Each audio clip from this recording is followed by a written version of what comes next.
ஒரு மகிழ்ச்சியான செய்தி. இதயம் நல்லெண்ணெயின் விலை லிட்டருக்கு ரூபாய் 105 குறைஞ்சிருக்கு. செப்டம்பர் 2023ல 1 லிட்டர் இதயம் நல்லெண்ணெயின் அதிகபட்ச விலை ரூபாய் 503. ஆனா இப்ப 1 லிட்டர் இதயம் நல்லெண்ணெயின் விலை ரூபாய் 398 மட்டும்தான் தமிழ்நாட்டுல. அப்ப இனிமே எல்லாரும் இதயம் நல்லெண்ணெய் வாங்கலாம் இல்ல? இன்றைய தினம்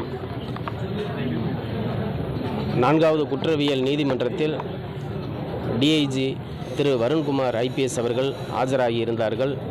இன்றைய தினம் திரு சீமான் அவர்கள் தரப்பில் நாங்கள் தொடுத்திருக்கக்கூடிய வழக்கிற்கு மறுப்பு தெரிவித்து அவருடைய அப்ஜெக்ஷனை கொடுத்திருக்கிறார்கள். அந்த அப்ஜெக்ஷனின் நேரடியாக சீமான் அவர்கள் வர வேண்டும் என்று விதிமுறை. ஆனால் அவர்கள் தரப்பில் வரவில்லை. அவர்கள் வழக்கறிஞர் தரப்பில் அந்த அப்ஜெக்ஷனை கொடுத்திருக்கிறார்கள். அடுத்த வாய்தா 8/5 போடப்பட்டுள்ளது. அன்றைய தினம் இந்த அப்ஜெக்ஷனுக்கு விசாரணை நடைபெறும். அன்று சீமான் நேரில் ஆஜராக கண்டிப்பாக நேரில் ஆஜராகி அவர் தரப்பு விளக்கத்தை பதிவு செய்ய வேண்டும் நீதிமன்றத்தில்.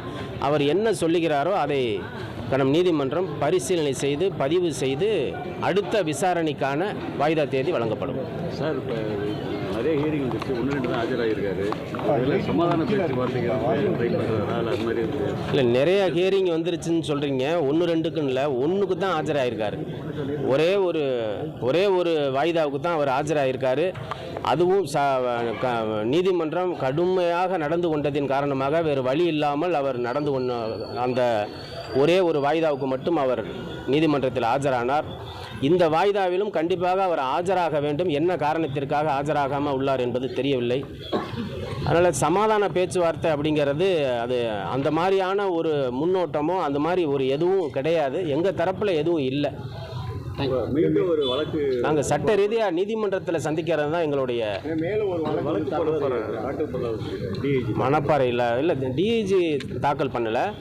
அந்த வழக்கு நான் தனிப்பட்ட முறையில் எனது பெயரில் நானே புகார்தாரராக ஒரு வழக்கை பதிவு செய்தேன். அதாவது தந்தை பெரியார் சமூக நீதிக்காக போராடியவர், பெண்களுக்காக குரல் கொடுத்தவர், பெண்களுக்கு எதிரான பல்வேறு போராட்டங்களை முன்னின்று நடத்தி அவர்களுக்காக பல்வேறு ஆதரவு பெற்று அவருக்கு ஒரு வெற்றியை கண்டவர். அப்படிப்பட்ட பெண்களுக்காக போராடி வெற்றி கண்ட பெரியார் மீது 9/1/2025 அன்று திரு சீமான் அவர்கள் ஊடகம் வாயிலாக நான் அவர் பேட்டியை பார்த்தேன். அக்கா, தங்கை, தாய், மகள் போன்றவர்களிடம் உடல் சோர்வு ஏற்பட்டால் உடலுறவு வைத்து கொள்ளலாம் என்று தந்தை பெரியார் குறிப்பிட்டதாக அதில் அவர் பேட்டி அளித்திருந்தார். அந்த பேட்டியை பார்த்தவுடன் இன்றைய தினம் கடந்த ஆட்சியிலும் சரி, தற்போது உள்ள ஆட்சியிலும் சரி, தொடர்ந்து தமிழகத்தில் பெரியாருடைய கொள்கையிலே தான் நடந்து கொண்டு உள்ளது.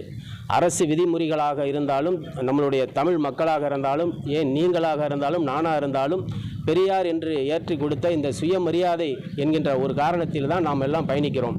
அப்படிப்பட்ட பெரியார் எதையும் சொல்லாத ஒரு விஷயத்தை வேண்டுமென்றே திரித்து தன்னுடைய அரசியல் சுய லாபத்திற்காக அவர் அதை பயன்படுத்தியிருந்தார். நான் அன்றைய தினமே 9/1/2025 அன்றைய தினமே மணப்பாறை காவல்துறையிடம் புகார் மனு கொடுத்தேன். அவர்கள் புகாரை விசாரணை செய்து 10/1/2025 அன்று எனக்கு புகார் மனு ரசீது கொடுத்தார்கள். தொடர்ந்து 7 முறை என்னை விசாரணை செய்தார்கள். ஆனால் எந்த விதமான என்னுடைய புகார் மீது மேல் நடவடிக்கை எடுக்கவில்லை. அதன் காரணமாக 6/3/2025 அன்று மணப்பாறை குற்றவியல் நீதிமன்றம் முன்பாக நான் வழக்கு தாக்கல் செய்தேன்.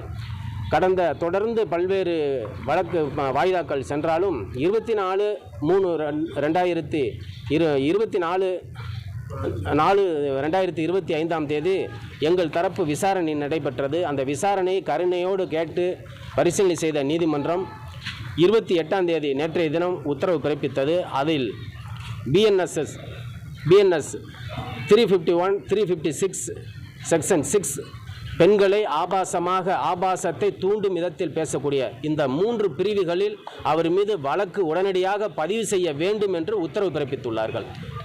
இதுக்கும் டிஐஜிக்கு எந்த சம்மந்தமும் கிடையாது. அந்த வழக்கு இருக்கும், அது என்னுடைய தனிப்பட்ட வழக்கு.